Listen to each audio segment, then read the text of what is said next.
આજે એક વાર્તા કેવી છે. ઈસવીસન 1730માં જોધપુરમાં રાજા અભયસિંહ કરીને ભાઈ હતા.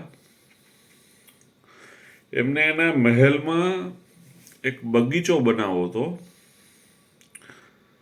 એના માટે એને લાકડાની જરૂરિયાત પડી. તો એ લાકડા માટે એ ભાઈ પોતાની આખી સેના મોકલે છે જોધપુરની આસપાસના વિસ્તારોમાં, અને એને કહે છે કે ભાઈ તમે દરેક જગ્યાએ જાઓ અને લાકડાના ઝાડ તોડીને લાવો. ત્યારે એની સેના બાજુના ગામમાં ખેજડી કરીને ગામ છે ત્યાં જાય છે, જ્યાં હજારો ખેજડીના વૃક્ષો હોય છે. તો રાજાના બગીચા બનાવવા માટે અહીંયા ઝાડ તોડવા માટે જાય છે અને ઝાડ તોડવાના પ્રયાસો કરે છે. ત્યારે ખેજડી ગામના અમૃતા દેવી કરીને એક બેન આવે છે અને કહે છે કે ભાઈ વૃક્ષો વન્ય સંસ્કૃતિ આપણા પૂર્વજો છે અને આપણો વારસો છે, એને ન કાપવા જોઈએ. પણ આ લોકો રાજાનો આદેશનું પાલન કરે છે કે ભાઈ કાપી જ નાખશું.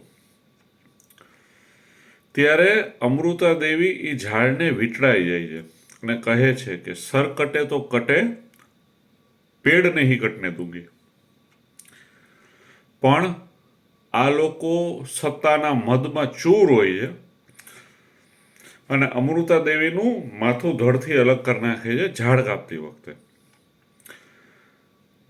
ત્યારે તેની બાજુમાં જ ઉભેલી તેની 3 પુત્રીઓ, જેની ઉંમર 6 વર્ષ 8 વર્ષ એવી હોય છે, એ લોકો પણ માતાનું બલિદાન જોઈ અને ઝાડને વીંટળાઈ જાય છે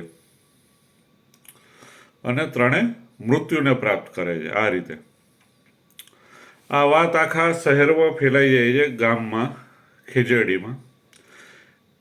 ગામના તમામ રહેવાસીઓ, ટોટલ 363 રહેવાસીઓ આવી અને વૃક્ષ બચાવવા માટે પોતાના જીવનનું બલિદાન આપે છે, પણ વૃક્ષ કપાવા દેતા નથી.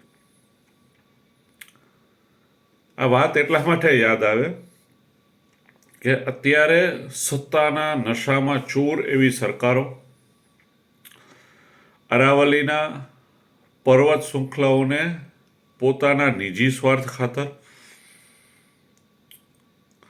તોડવાની મંજૂરી મળે એના માટે નવા નિયમ મુજબ એમાં ફેરફાર કરી રહી છે.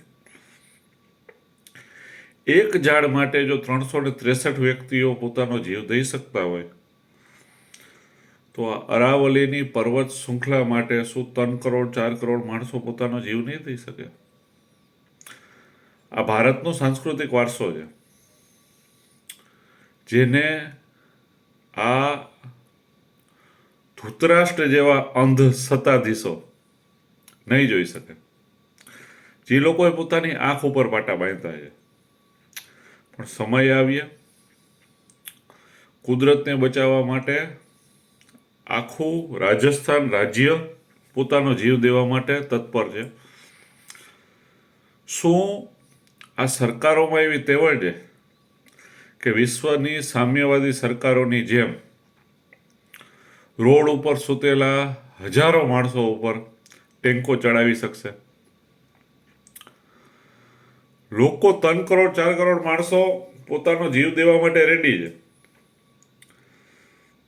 કે ભાઈ તમે આવી રીતે જો કરવાના હો, ઝાડ તોડવાના પ્રયત્ન કરવાના હો, અમારો જે સાંસ્કૃતિક વારસો છે એ તોડવા માટે તમે આવવાના હો, તો અમે લોકો તૈયાર છીએ. અમારો સાંસ્કૃતિક વારસો છે કે કુદરતને બચાવવા માટે જીવ આપવો એ નાની વાત છે.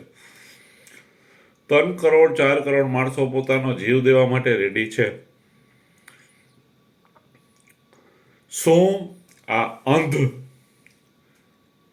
સત્તાના નશામાં ચૂર એવી સામ્યવાદી સરકારો અને પોતાના બિગ બિલિયન બિઝનેસ બ્રધર્સ, શું આ લોકોમાં તેવડ છે કે આ 3 કરોડ 4 કરોડ લોકો ઉપર ટેન્કો ચડાવી શકશે? જો તમે આ ચડાવી શકો એમ છો, તો રાજસ્થાનમાં આપનું સ્વાગત છે. આવી જાજો. આભાર.